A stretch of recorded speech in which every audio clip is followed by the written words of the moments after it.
Hey guys, today I'll show you how to create this thermal look effect in After Effects. First, you can apply effects either to an adjustment layer or directly to your composition or individual clips. Now follow my steps. The first effect will be Gaussian blur. Set the blurriness value to 4, keep both vertical and horizontal enabled, and also make sure repeat edge pixels is checked.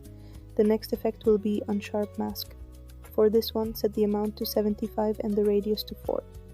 Now we have the wave warp effect. Set the wave type to noise, height to 3, width to 6, and keep the direction at 0. Set the wave speed to 4.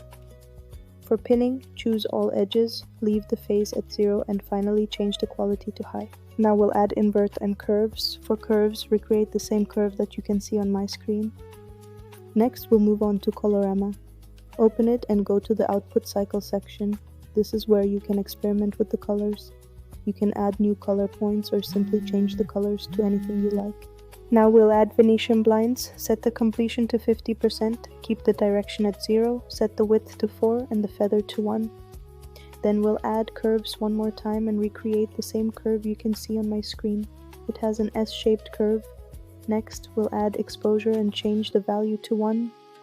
And the final effect will be glow. Here, we'll adjust the threshold and radius and set both of them to 65. And that's it. I hope you enjoyed this tutorial. You can find the free preset in the description below.